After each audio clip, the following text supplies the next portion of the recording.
Welcome to all. Thank you for being here today for the unveiling of the second edition of the Canadian Energy Outlook. I am Normand Mousseau, Professor of Physics at the University of Montreal and Scientific Director of the Trottier Energy Institute at Polytechnique Montréal. I am also a co-author of these perspectives.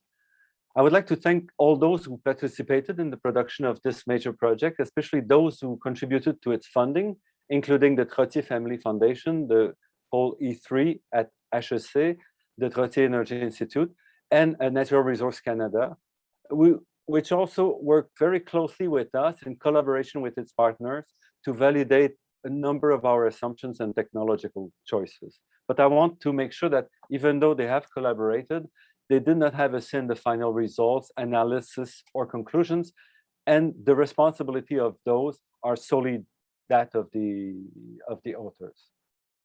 Before I let the floor to Simon Langlois-Bertrand to presenting the report, I would like just to point out that the perspective of based on technico-economic models by the firm Esmia Consultant, and who have developed a model called NATEM, which is a systemic model, energy system model for Canada that offers the richest set of technologies to be able to describe the transformation and the evolution of the energy system, and a bit more, as you will see, including other aspects of greenhouse gas emission system.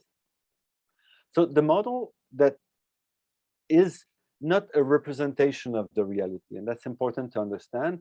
It is a model that presents the optimal investments to be made in order to meet the services, the demand for transportation, heating, and everything, while at the same time meeting the cost of carbon or the constraints of total carbon emissions.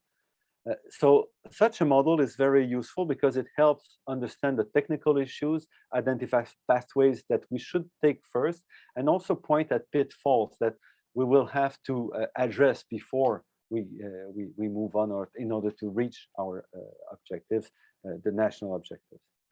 The very richness of this model allows many interpretation because there's so many results in this modeling that you can look at this and see things from a number of points of view. So the interpretation we're providing is based on this modeling, but also on our general understanding that has been developed over many years of how energy systems evolve and they transform.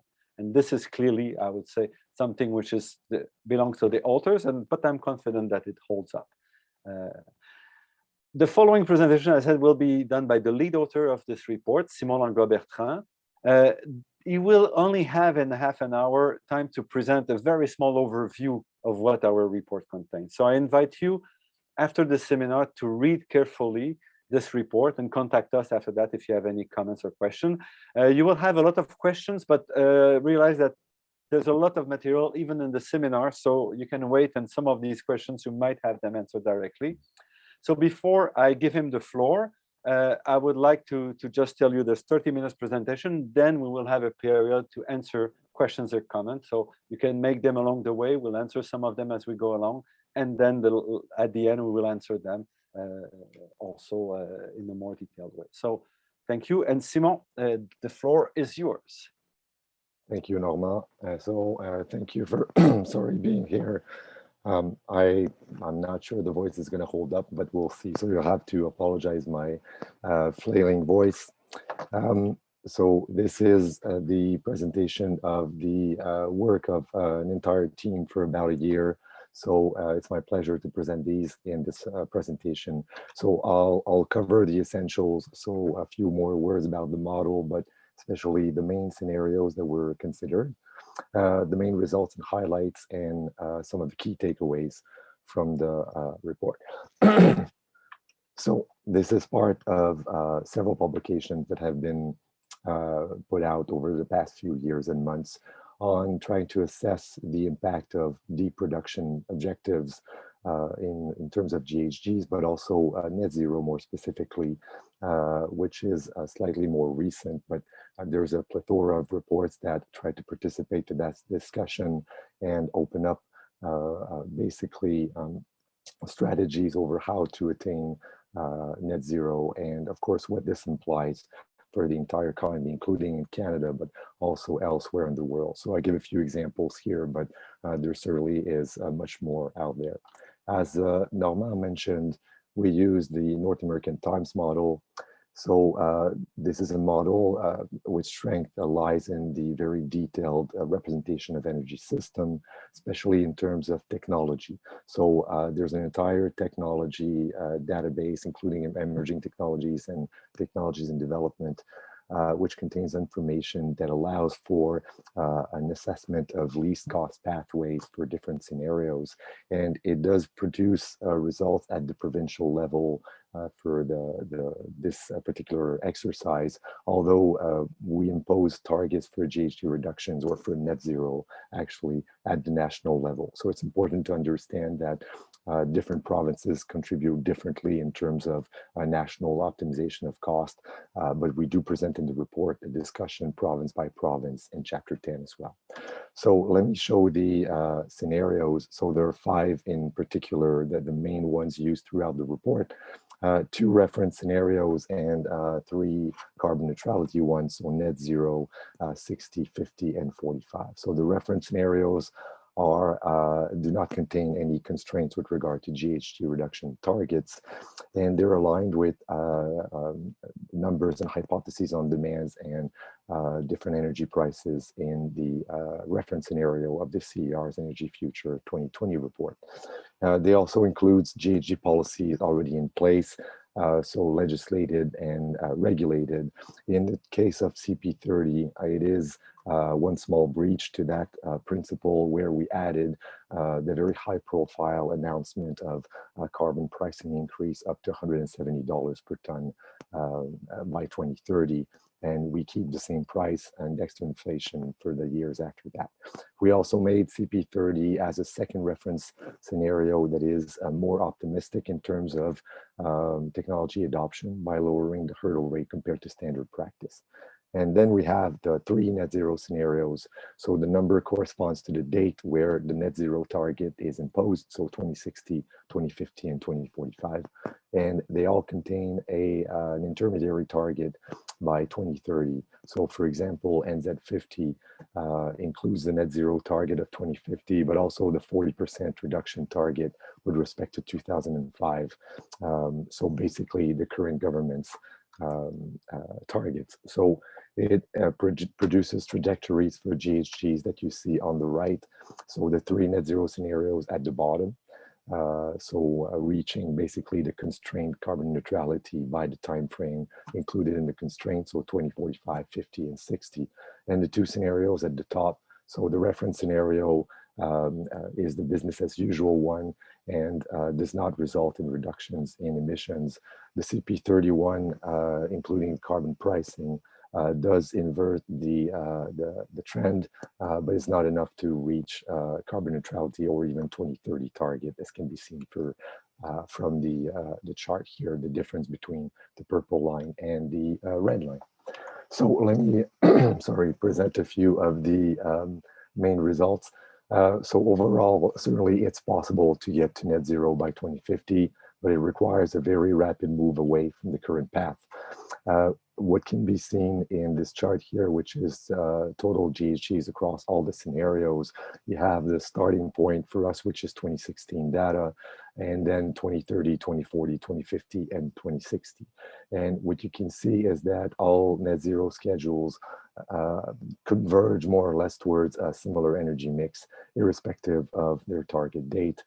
You can also see, for instance, that carbon pricing and current measures are not enough to reach even 2030 target, even though, as I said before, the trend is much better when including the carbon pricing.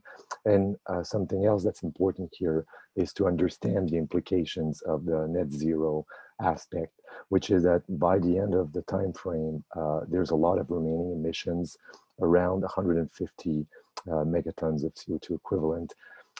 So it tells us that with current technologies, including those in development, a significant quantity of emissions cannot be captured or avoided, either because of technical constraints. So for instance, non-energy related emissions, from agriculture or some industrial processes, which cannot be captured with current technology, or because of cost.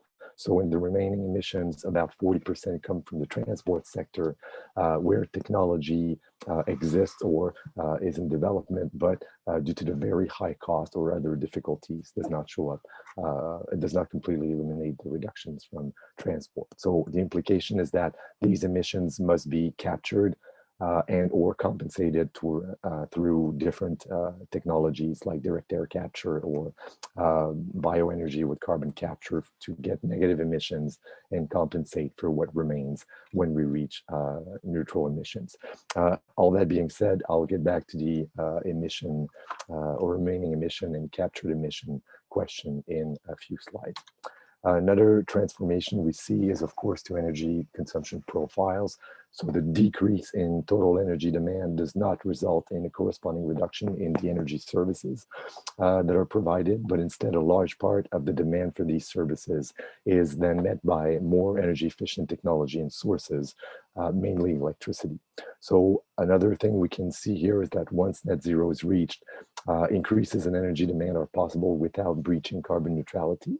As you can see in the higher total demand in net zero scenario for 2060 compared with 2050, although it must be noted that this increase is quite modest. What else can we see here? Well, in the case of NZ50, natural gas is not used as a transition technology. It is reduced quite rapidly before 2040 in particular. And another thing that I would point out is the almost identical energy mix for total energy demand in 2060 for the 3 net zero scenarios, which suggests that there is a relatively limited risk in accelerating the electrification of at least some sectors of the economy, as will be seen in other results later on in the presentation. So let me say a few words by sector. The electrification of transport projected for net zero scenarios leads to a pretty deep reduction in energy demand, which demonstrates the remarkable inefficiency of current dominating technologies of combustion engines. Also, what can be seen here is that transport does not transform and decarbonize as quickly as might be expected. So the transformation of the transport sector depends on a number of competing technologies that have not yet reached the market.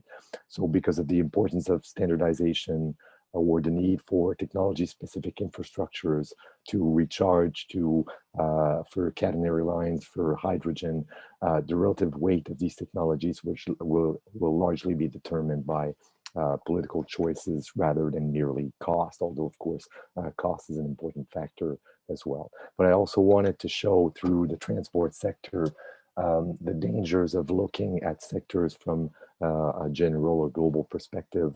There's quite a bit of variation even within sectors. So what you see here is within the road transport sector, on the left you have the share of demand by vehicle type to meet demand for passenger light trucks, which is the main vehicle used for passenger transport.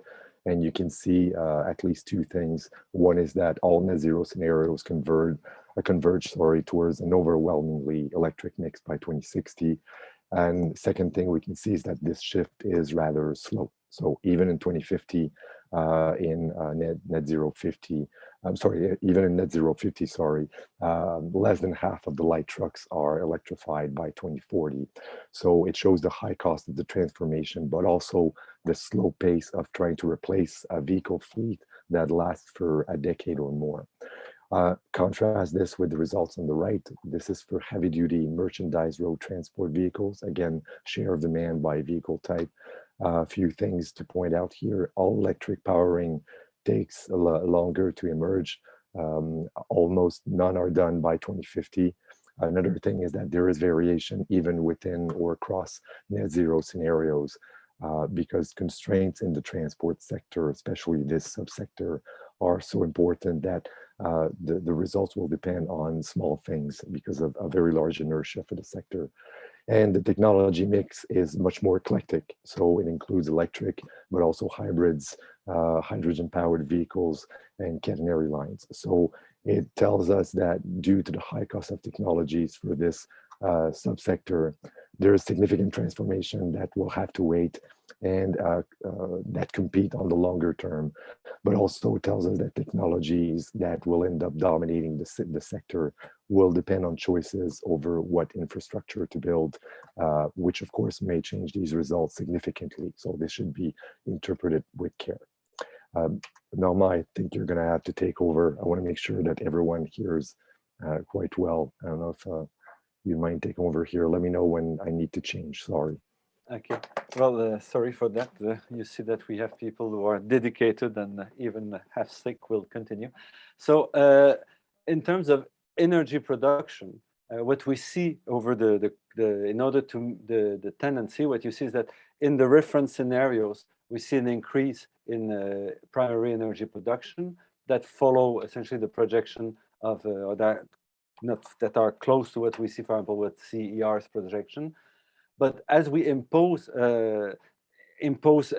restrictions on emissions, what we see is that there's a strong reduction in energy production, mostly linked to the production of fossil fuels. So there's an increase in electricity and other renewable, but there's a strong decrease already by 2030. So when we look at this, that means that the cheapest way to reach the goals, the targets of 2030 is by reducing emissions from the oil and gas sector. So given the price that we take from the oil and gas sector, from the CR, that's what we use as the export pricing projection, what we see is that it's not economically feasible to do carbon capture and sequestration for this industry. So what we get in the model is a reduction in production essentially for export. And that's a significant one. It's almost 60% for oil and gas by 2030 for NZ50. We looked at other, of course, this is a very delicate observation. So we did some sensitivity analysis on that.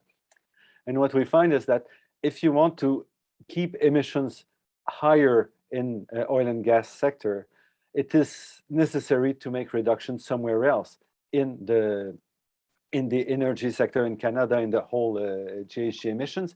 And these are very costly because some sectors are very hard to decarbonize, other are slow to decarbonize. So that means that in order to be able to compensate high emissions from the oil and gas sector, you will have to work very hard in the other sectors and spend a lot in order to keep that.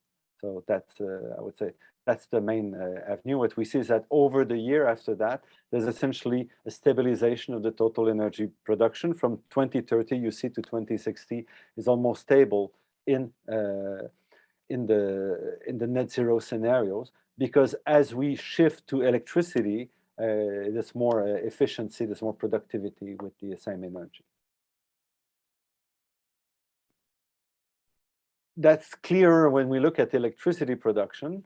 So what we can see is that electricity production rises in all scenarios and really goes up very quickly after 2030 in most net zero scenarios. So over the next decade, what we observe is that the total electricity production should be relatively stable, but the next decade will mostly lead to a decarbonization of the electricity sector. So in order to meet the target of 2030, it is important to decarbonize this sector, or what is left of it, almost completely.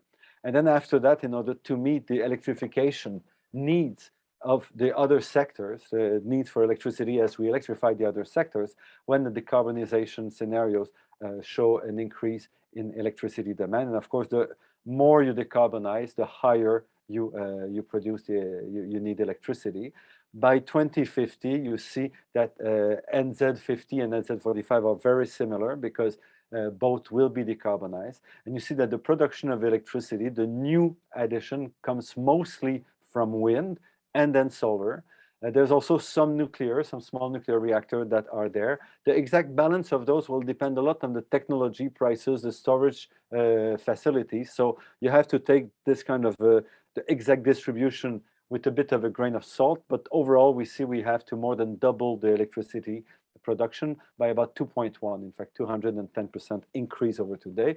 We benefit in Canada from a very strong hydroelectric electricity production and based also in nuclear. So that means that in Canada, 80% of electricity is already decarbonized, and there's solid base to build on. So what you see is that the new addition is important, but less than in other countries because of the benefits we have for electricity at the moment with the decarbonized electricity.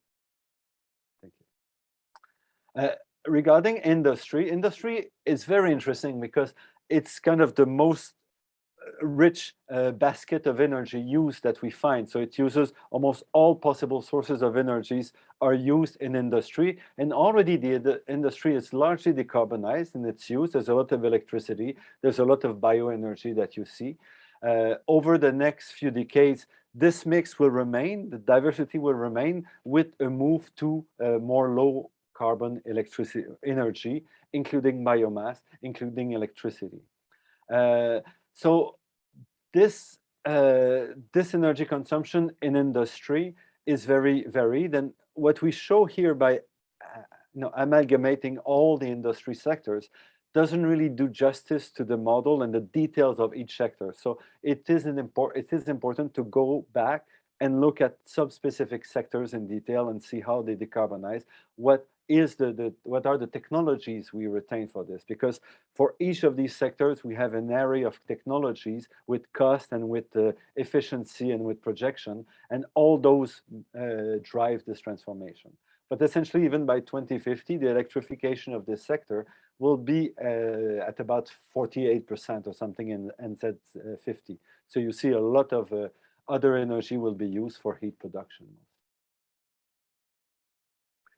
Building is a very interesting sector also because here it decarbonizes almost fully. So this is a sector for which the technologies exist for decarbonization with heat pumps, either geothermal or air heat pumps that will dominate really this transformation. So low cost and also very productive technologies because you use the energy not to heat directly, but to move heat around. And what we see is that this sector, which is already using a lot of electricity, we see that in all scenarios, in fact, reference and others, you see a growth of the part of electricity as these technologies become cheaper and become competitive even in the ref scenario. As you put a price on carbon, of course, that increases. And when you input constraints, you see you have strong decarbonization with very little natural gas that remains. So what you see is a sector that has to get the natural gas out immediately. There's already a reduction by 2030 that continues. The residential sector is very straightforward to decarbonize. Of course, this is the building. As you decarbonize building, you have to build up the capacity to get the electricity to these buildings. And there's also investment that will have to be made on the network. That's not the topic of this graph here. When we compare commercial sector with the residential decarbonizes much faster, much more deeply than the commercial sector. That takes a bit longer due to the diversity, again, of buildings, of demands, and of solutions. If, Simon, you ever notice I missed something, don't hesitate to add. So we looked at a certain number of sub-questions, of questions that arise from this kind of modeling. So now we'll go back and consider some issues that are very important. So the first one is, what's the role of capture and sequestration technologies? You saw in the first graph that these will be important. Okay, so we need to capture almost 150 million tons of CO2, 20% of the total emissions of today by 2050, even if we first decarbonize everything we can. Okay, why? Because there are remnants, there are some sectors where the emissions are diluted, so it's very hard to capture, and others where we don't know exactly what to do, some processes, some agriculture. So there's some left. What we see here is that a lot of them will be combined. So the capture will take place locally in most parts. So we have captured during industrial processes and also during electricity production. So we will use biomass. Biomass will be used to produce electricity, not because it's remarkably cheap, but it's because when you burn the biomass, with electricity, it's very localized. You can pick up the CO2 that are emitted and then put them underground, and that gives you a negative emission technology. That's what you need here. What is also remarkable is that and you look here, there's almost no CCU here, okay? It's all carbon capture and sequestration, very little usage. Why? It's because of this, the constraint on net zero objectives. If you want net zero objectives, you cannot simply move the carbon and say, I don't use it here, but I will ship it and release it a bit further down the road. All this means you're releasing carbon. So carbon reuse will mean that you have to capture this carbon somewhere else, and that increases the cost. So what we see is that there's very little of that taking place because it's too costly. We have also added kind of a backstop solution, which is direct air capture, which is really in our model served as a backstop solution. We have a chapter that analyzes why we do this. It's very costly. These technologies are also very energy intensive. And because of the limits of CCS in general, we will probably have to use DAC anyway to compensate, because we have used kind of the optimal capacity of capture for CCS, but in real life, it's often less than this. So that means we will have to compensate somewhere else. So that's, I would say, that's why they are essential, but they have to be kept at the last moment. Then sensitivity analysis, we look at hydrogen. Hydrogen is very difficult to model at the moment because there's so much uncertainty with respect to the technologies. Hydrogen can be used in very narrow points at a very large scale level. The production of it is also complex. So we looked at this. It doesn't come out very strongly in the model, but it could change a lot given the evolution. So we looked at two scenarios, one where we do large penetration of hydrogen in some sectors, which is H2A. And we have also one where there's a minimum H2 from electrolysis. So not only from other, I mean, one of the main source will be biomass. Again, because in biomass, you can capture the hydrogen. You can make hydrogen, but also capture and get negative emission from the rest of the biomass. And so what you see here is hydrogen we see here as generated a lot from biomass, from centralized electricity, and natural gas also, depending on the scenario. So if we don't enforce electrolysis, you see that the cheapest solution is, of course, with centralized natural gas with capture and sequestration. So the real balance will be the cost of electricity. We see here as too expensive to really be picked up when you have the possibility of using blue hydrogen, even if you really capture and sequester all the CO2 from this emission, with a large part from biomass, again, for its advantage in negative emissions. Biomass is a major issue. I already mentioned it 3 times in the last 3 slides, so you see that's something that comes out. So we also had to worry what's the impact on biomass. Biomass is limited mostly by availability. So the use of biomass in the model is a question of availability. So we'll fix the amount available and then we redistribute it to the best efficiency.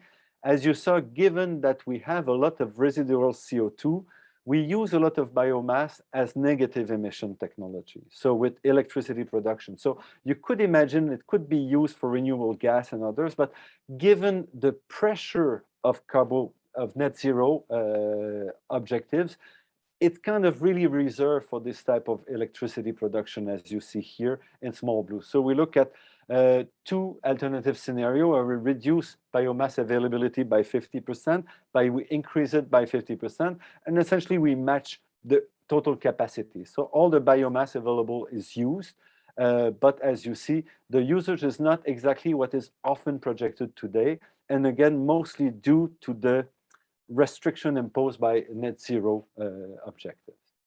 And so there's a lot of uncertainty with respect to how much biomass availability is. So you have to read this, keeping in mind that there's a lot of competitive uses for biomass, which are not energetic.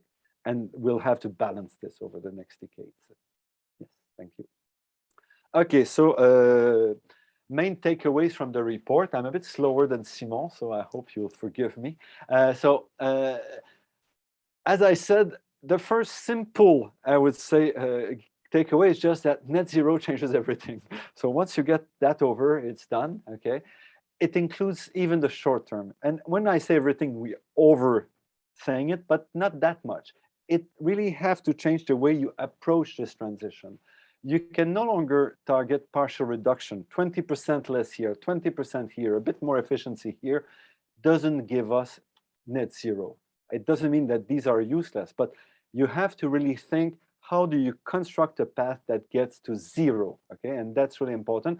And given the uncertainty and the cost of carbon sequestration and the remnant emissions, you have to get net zero for all solutions. First, get net zero. When you don't get it, and it's absolutely impossible, then move a bit. And so because of that, energy efficiency is more important, and productivity must be designed, but you can no longer think of energy efficiency like I'm changing this furnace, oil furnace, and I'm making it a more efficient. You have to get for productivity, and you have to make sure that it's compatible with net zero, even if it's less energy efficient. So this has to be changed, this mindset. Next, please. The other one is that reaching net zero will nevertheless be much cheaper than projected, okay? It is totally doable when you do optimal expenses, which in real life, I know it's a bit difficult to do, but if you did it optimally, you could do it very easily. So what I'm showing here are two curves. This is the marginal cost of reducing the last ton of CO2 in 2050 that we had computed 3 years ago in the 2018 outlook, where we looked only at the maximum reduction of 80% of the energy sector. So about 66% of the total emissions in Canada. So that was the maximum we would reduce. And in blue at the bottom, you have the marginal cost of reduction in 2050 with respect to the reference scenario, which brings us to 850 million tons by 2050. So that's not the 700, it's the emissions in 2050.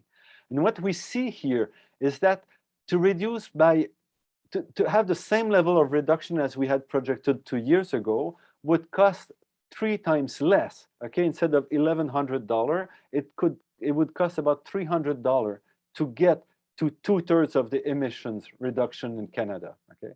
So these prices are falling amazingly well, a lot. And even you could reduce by 80% the emissions of Canada in 2050 with a cost of $400 a ton or less. So that's really remarkable when you look at the price that we're projecting for carbon of $170 a ton by 2030. So what we see is that it's becoming totally affordable to do this. We did another calculation, which is not exactly us, is the three, I have I forgot the names, Marcelin, Johannes, Guillaume. Do you have the names, Simon? Sorry. Guillaume Baggio and Thomas Stringer. Yeah, okay, sorry for that. So they computed the cost of electrification, then the cost of electrification minus the saving we would do by not buying fossil fuels. And what you see is that after a few decades where it would cost about up to 5 to a maximum of $25 billion a year to change the electric network, by 2050, we would make savings of about $60 billion a year by moving to electricity instead of keeping fossil fuels. So you see the total cost of the system with the REF and CP30 are plus $25 billion in 2050 and minus $60 billion for the rest. So what we see is that huge saving as we would move to electricity, not immediate, but in the long run. So that also compensates the other cost. On the short term, not all sectors are facing the same challenge. For building, technological uncertainties are not an issue. We know what to do. We can do it at prices that are a bit more expensive than gas often, but very competitive. The one is, how do you move to the scale of transforming millions of buildings rapidly?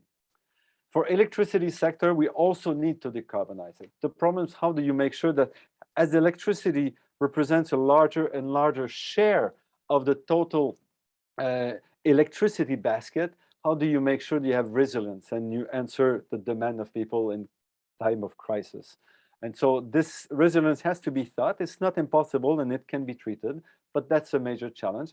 And also we have to make sure that we move all the country moves to decarbonize. When we look at the most cost optimal way to reach 2030 targets, the most cost optimal way is to reduce emission from oil and gas sector in a major way. We're talking near 60%, and either by reducing production or doing carbon capture and sequestration. But it has to be done, and that will hurt clearly some provinces. In addition, we have to remember that the direct emissions from the citizens' action, which means transport and heating, is only 20% of the total emissions in Canada. So we have the industrial, the commercial, and the electricity sector have to bear the largest efforts, especially early on. So the government has to sit with these sectors and get them to transform very rapidly. And transport, even though it's often the most talked about the system when we talk about decarbonizing, will be slow to decarbonize. We have to start acting immediately, but the effects of these transformation will take decades to be seen. So we have to do it, but we cannot count on transport to get to 2030. Finally, clearly Canada has put, the Canadian government and many provincial governments have put into place new structures, new capacity to act over the last few years. So there are things moving, so that's very positive. But what we see is there's still lack in terms of dimension. We still lack information. So the information we have today doesn't allow us to reproduce, to see that we can get the objective of 2030 with what's in place today. So we need to have more of this information. We need a more leadership beyond carbon pricing to really get rapid decisions, rapid changes. Also, some technological choices will have to be made early. Why? Because some of them will be locking us for some time, and they will require a lot of investment. So we'll have to make choices. These policies should target the sector where we know the variation can get very quickly and where technological uncertainties are the fewest. That gets back to a report from the Climate Choice Institute, the Canadian Institute for Climate Choices, that also were talking about these safe nets and unsafe nets. So we have to make a bid, we have to invest where we know we can, but we have to move quickly also. And of course, the jurisdictional issues in Canada are important. A large share of the actions in GHG reduction resides in provinces. And so there will have to be a way to get provinces to move in the same direction. It's not a given, but if we don't do this, it's impossible, given the way we analyze this, to make the transformation.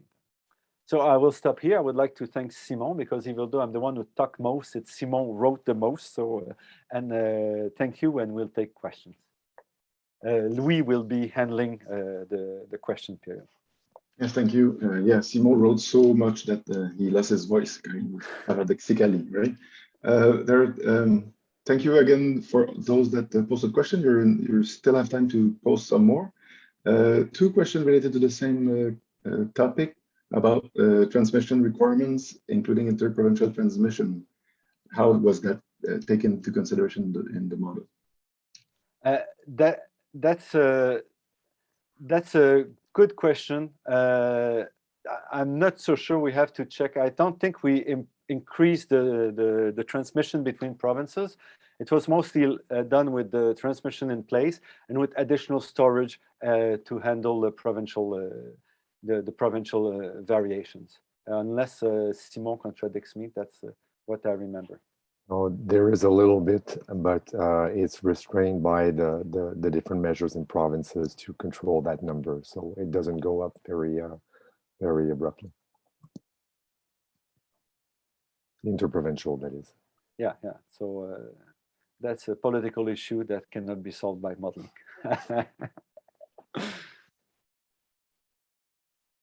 Are there other questions? That's all for now. Maybe we can go back to some of the questions that were answered if you want to expand a bit more on that. For example, in the use of biomass, the type of technologies, and why is it important to have, where is biomass going to be profitable? Yeah. I mean, the biomass, I mean, this is an optimization modeling. So we don't say where's the cheapest way for biomass to be used. It's when we make sure we balance, for example, the GHG emission, we have to balance this in such a way that is the cheapest total. So that means that a technology is not always the cheapest one used at the moment, or there could be cheaper technologies, but in the balance, that's what gave us the cheapest cost total. That's why, for example, even though you could see cheaper way of using biomass, for example, to produce heat directly, to heat houses or things like this, if you do this, you cannot capture the CO2 and you cannot benefit from the fact that biomass can also serve as a negative emission source, okay? And that's why it gets kind of shoved into the electricity production, because at that moment we can get the emissions out. So that's really this balance that the model produces. So that's why when we say it's optimal, from a single technology point of view, it's not always the cheapest that is selected, but the total is the cheapest investment. And some questions about data. So the data of each graph will be available, will be made available soon in the coming day or two. It's just we had to balance some of the headers to make sure it matches the changes we've made in the details of the graph. But as soon as it's done, it will be there. I agree that I always much prefer to look at the table than a graph in the end. So you'll have access to that. That's because you're a physicist, right? So that's why you prefer the numbers in the graph. Yeah, yeah. What about, can we attribute the percentage of reduction that comes from carbon pricing versus hard caps on emissions? Well, we can, I mean, once we get to hard caps, the carbon price comes in, maybe you can go back 2 slides, Simon, in a way through another one before, sorry. If you look at marginal cost. So if we put the cost on carbon, it gets in and is balanced with all the other costs of moving forward, of transforming and answering the services. If we put the cap on carbon, we have to adjust prices and expenses to get to this cap. And that's what we see here by looking at the marginal cost of reduction in 1 year in 2050. And we move around, and essentially this is a number of models where we say, let's put the cap at 20, at 40. And we see when we put a price where we get there. So that's all these points are different simulations, modeling, optimal modeling to see what happens. And that gives you an idea of what the price can be done when you do the total expenses.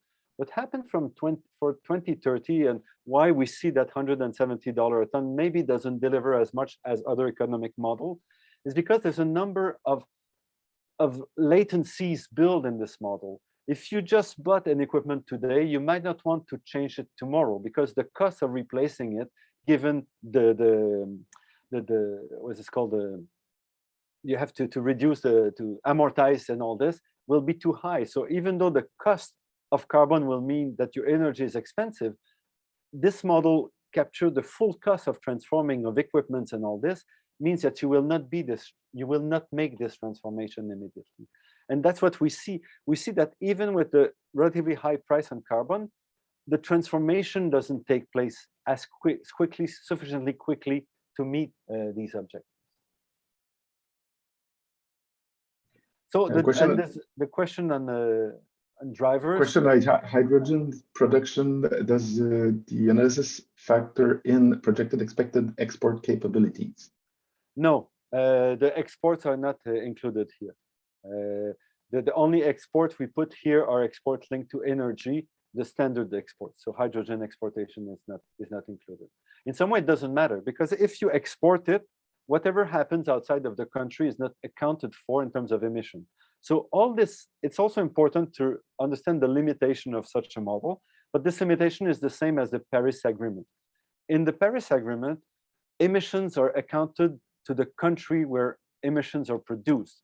So if you produce hydrogen and you export the hydrogen and the emissions associated with this hydrogen are still accounted for in Canada, if you burn hydrogen in another country, this other country has zero emission accounted for because they're burning hydrogen. But the hydrogen being produced in Canada, the emissions are accounted for here. So this question of export is kind of irrelevant. The same thing when we say oil and gas for exports will have to reduce its emissions. It can be by reducing production or just capturing and exporting the oil and gas. Whatever oil and gas is burned outside the country doesn't count when we look at the balancing the books as we do for the Paris Agreement. A comment on what are the drivers of growing emissions in the REF scenario, given the emissions have been fairly flat for the past 20 years? It's just because we are a bit conservative in the way, I mean, there's an increase in production of oil and gas that is projected, but also the effect of service around across the country. We see that with the measure in place, essentially, and the service, we are a bit conservative in terms of cost and of various technologies and efficiencies on the ground. And that means that we probably overestimate the REF scenario. So that's an issue linked to the hypothesis we made at the beginning. Simon, if you have other things to do or to say, sorry, not to do. All right. Compliment. There's also a long question on the modeling of the technical and economic solution for seasonal energy storage. Yes. So there is essentially we include four windows in time. So summer, fall, winter, and spring in terms of electricity demand and energy demand, not just electricity, service demand, if you wish. And also we include 4 times of the day. So we will capture the coldest. We won't get the peak time in the winter, but this demand has to be fulfilled and met over the year. So we don't have very long-term storage. There is already with the hydroelectricity, there's some long-term storage available. There's storage made on batteries. There's some on hydrogen that is there that you can consider long-term storage. So at the moment, the way the model is, it makes sure it answers the energy need of all these windows. So it doesn't get the full peak of 3 hours in the winter, but it gets a decent, not the close approximation, but it gets the increased demand in winter. A question. I didn't read the question. I just trusted you, Louis. So if I don't answer the question, you tell me. I'm quite sure we'll have some opportunities to elaborate on that in future publications for sure. Heavy duty vehicle sector. I think we mentioned it, but what is missing are the solutions. At the moment, we have to build our scenarios built on estimates of cost and technologies available.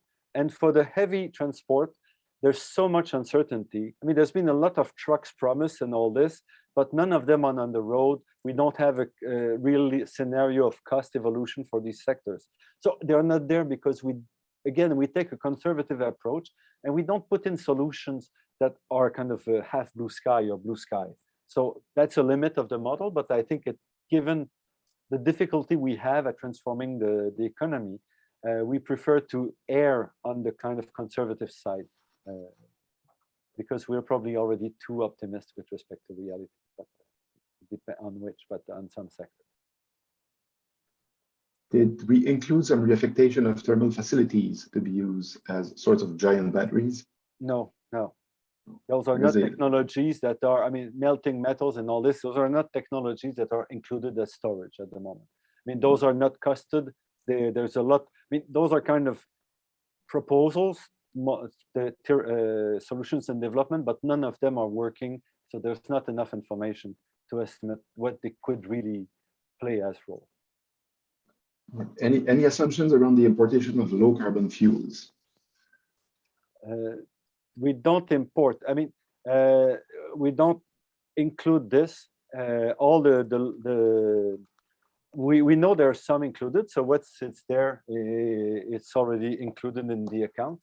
But we don't import more. We kind of try to treat the energy system more or less closed in these transformation of low carbons and others. Again, if we burn low carbon fuels here that are imported from somewhere else, we get the benefit of zero to the detriment of somewhere else. So at the moment, it's not included in this model. And I will read all these questions. If I'm ever wrong on this, we'll correct after that. Because a question here on how we do define transport sector. So does it include cost of shipping resources product across the oceans? no, it's all the what's inside the country. There's no on a related note, emissions and all this linked to the transport outside of the boundaries of Canada. I mean, nobody accounts for them in the world, so they are not included. It's the same thing. What happens with the other products in the Paris Agreement? The way we account for emissions is what is produced internally on the territory. So if I buy stuff from outside, I don't count the emissions. When I get my new refrigerator or electric car, it gets in Canada, it counts at 0 for Canada. And then it's whatever I do with it in Canada that accumulates the emissions that are accounted for in Canada. So it's a very narrow definition. It has a lot of problems, but that's kind of the international way of looking at it today. And so we stuck with this definition. Do you recommend to continue building many hydroelectric dams to meet electrification needs of net zero? Yes, the answers are in the results, but can you this is outside of this modeling exercise. This modeling exercise took prices of what was available today. And so there's no hydroelectric dam being planned with enough idea on the prices to be put in. So it's not there. Now, if you look at the new dams being built, what you see is that there's very little storage in these dams. So the use of these new dams is less, because then you have to have very powerful rivers that will be run of the mill to produce significantly.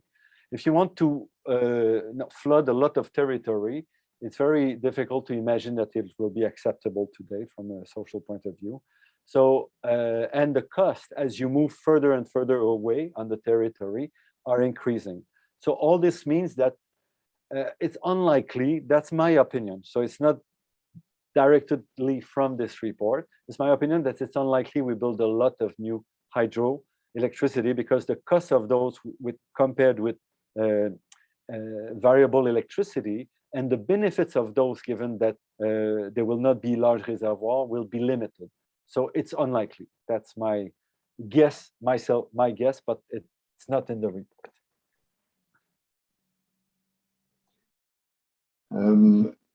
Do we have any thoughts on, well, given that the cost of technologies is declining very fast in the last 3 years, do we have any thoughts on how to account for the fact that many projections have tended to be overly pessimistic on the rate of technological improvement? I mean, the problem of future is that it's typically unknown. But what we see is that there's a trend that shows that it's faster and cheaper.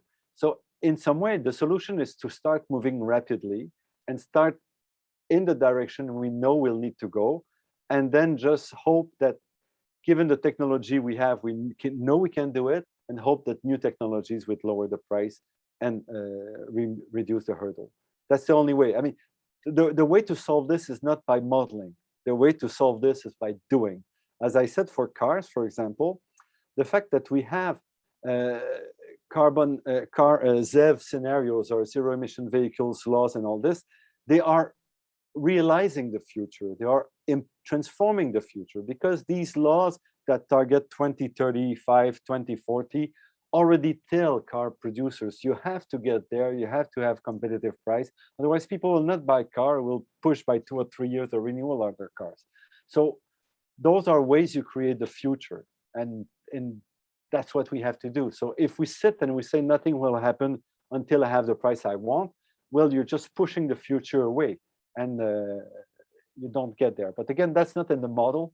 That's my interpretation. Okay, can we see scenarios where Canadian hydrogen demand is somewhat limited, but where Canadian hydrogen production for export is much larger?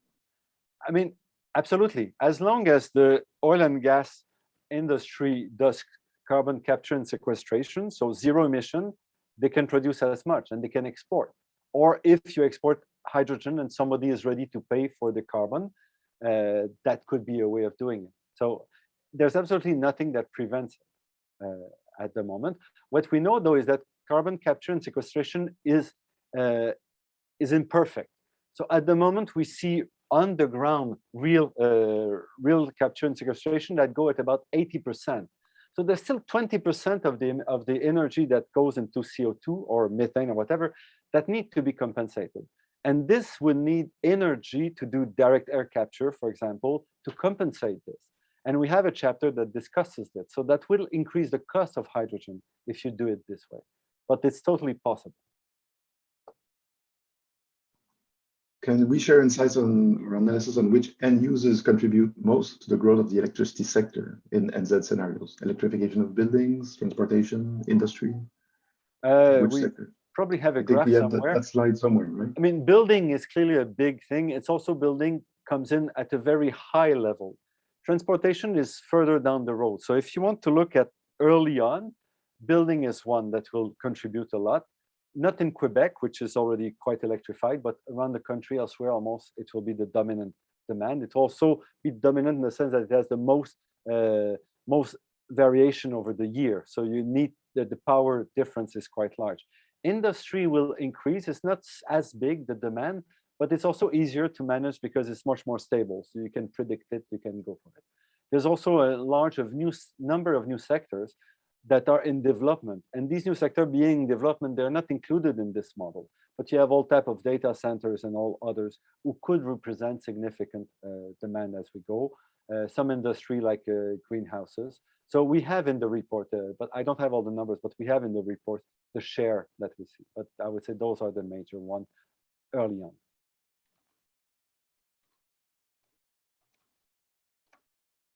And let me see, that will impose strong constraint on developing the network. We see, for example, that agriculture could decarbonize quite a lot.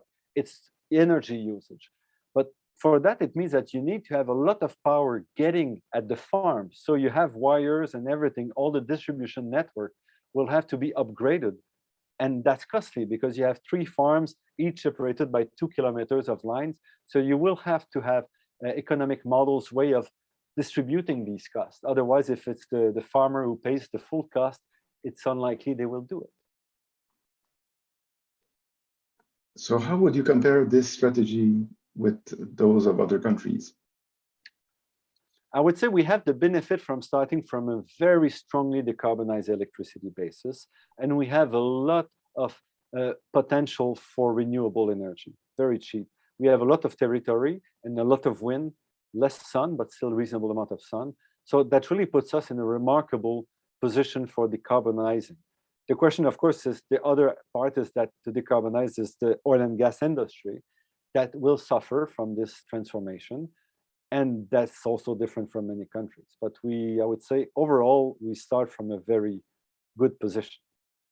But again, we cannot just decarbonize the electricity to move forward because it's already mostly decarbonized. We have to start acting on the other sectors that are more difficult.